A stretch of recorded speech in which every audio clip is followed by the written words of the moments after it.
Hey, this is Gene Petty here. This is our third book on learning to read notes on guitar and how to learn notes with rhythm. And rhythm asks the age-old question, when and how long? Now that you learn the names of the notes and can spot them on the neck and even spot them on the musical staff, all you need to know is how long to play each note and when to play each note. So when? Let's ask that question. When do we play each note? The answer is on whatever beat designated for that note. How long do we play a note? As long as the note value of the note. And the note value is indicated by the type of note that you see. There are beats that are located in each measure. No matter what notes are written, the beat is constant. The rhythms, or that is, the notes that are indicated by the rhythms, will change, but beats will always create a steady pulse and be consistent. Let's look into this a little more. Here's an illustration of the areas in which you will find beats. You'll also find notes within these areas and rhythms. Now imagine each colored box as a time span. There are 4 areas of time span here. Each one should be connected to the other. But even though there are no notes written, there will always be beats in every measure. They do not change unless you say so with a new time signature. There's no time signature written here, but most likely it would be a 4/4 since we're looking at 4 beats or 4 beat areas. Now, we could subdivide beats in 2. So look at the areas between 1 and 2. There's now, instead of 1 box, we have 2 boxes. Same between 2 and 3, and 3 and 4, etc. But now look how we've divided. We've divided each box into 4. Now we come to what are called subdivisions. And we could even further divide each beat into smaller parts. They don't even have to be 4, or that is, they don't have to be multiples of 2. They could be multiples of 3 as well. Okay, so just to get you a little geared into the idea of beats, while looking at the colored squares, say out loud, red, blue, green, cerulean. Notice the word cerulean is the longest with 4 syllables. It takes a longer amount to say it unless you speed it up. For the first few tries, say cerulean slowly. Then say it faster to fit into the same amount of time it takes the other color-coded boxes to say.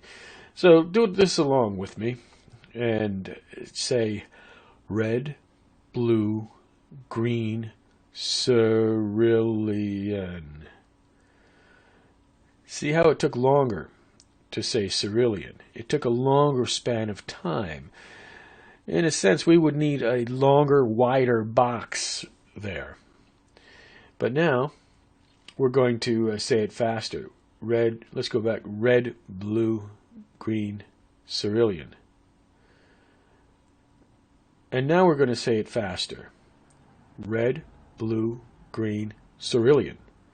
Notice how we fit it in, the longer word, we fit in to the same amount of time that it took the shorter words. This is just an illustration of how each beat area is the same length. Red, blue, green, cerulean. Each area has the same amount of time going by, no matter what's written within that area. Now, tempo is the speed at which the beats move. There are names for the tempos in general, and there are numbers for tempos that are specific. In classical music, there are Italian words used to describe not only how fast, but what kind of mood the tempo of the music creates.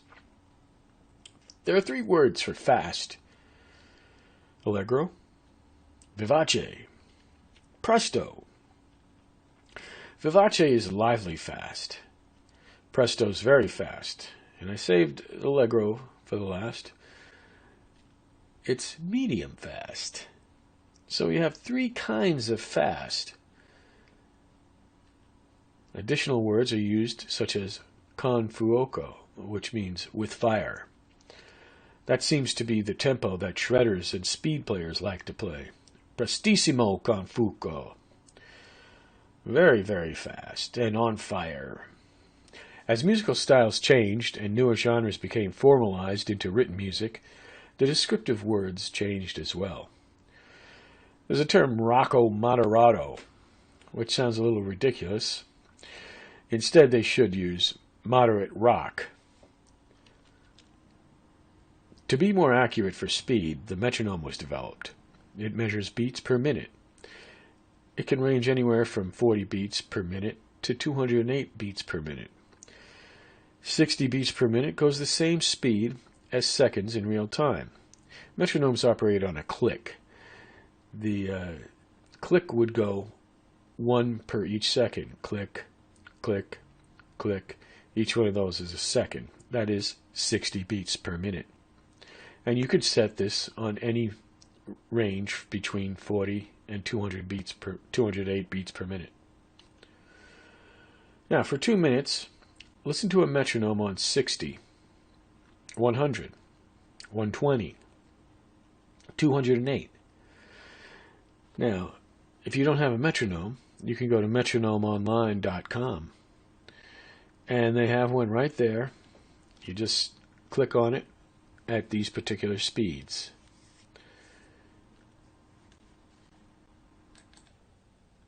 Now I have my metronome here, and I'm going to put it on 60.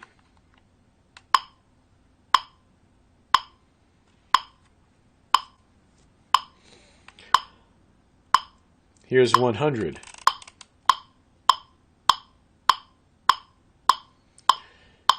Here's 120.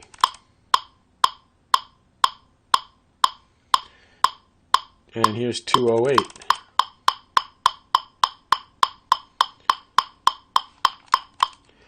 Now, an interesting experiment you can do yourself is trying to clap between the notes.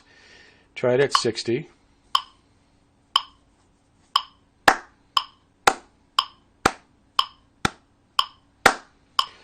Try it at 100.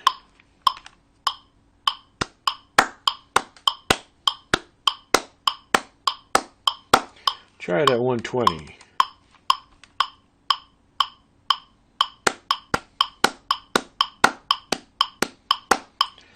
And then work your way up slowly, because 208 is going to be a little difficult.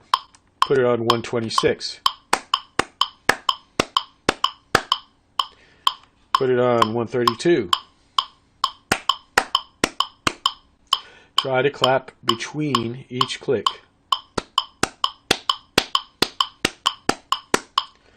And that's a little trick you can try to do.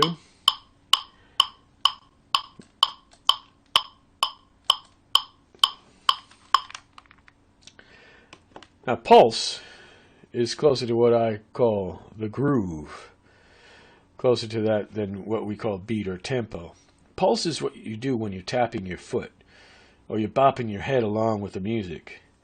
Pulse is slightly different in that although they both have a characteristic of steadiness of beat, beat is more a unit measure, and pulse can expand beyond or contract within that unit of measure. The groove is what I stress in playing, because without it, you have abandoned the glue that holds all the music together. Better to play wrong notes and keep the groove than struggle to play the right notes and lose the groove. Not everyone can tell if you played a wrong note, but everyone instantly knows when you lose the groove or the pulse. So for 1 minute, listen to any tune and bop to the groove. Feel the pulse. Clap along if you need to. The thing is, I want you to really feel how fast it's going, feeling the beat, getting that pulse into your system, or whatever tune you like. For 30 seconds, stop the music. Now, after 30 seconds of silence, see if you know how fast it's going, where the groove is, before you turn it back on again. Ask yourself, after you've done that, whether it felt a little slower or faster than you thought it would be. Be honest, you probably will get the same speed that you just heard 30 seconds ago. But now, a few days later, or a few hours later, a few days later, go back and try it again before you turn the music on. Try to guess how fast it's going to go. Try to guess where the groove is going to be. And see if you're a little off, a little slower, a little faster in your own mind before you play the music. Now, in the next video, we're going to be talking about divisions of notes and rests. Remember, rests are just as important as the notes. So, I'll see you in that video. Take care. This is Gene Petty.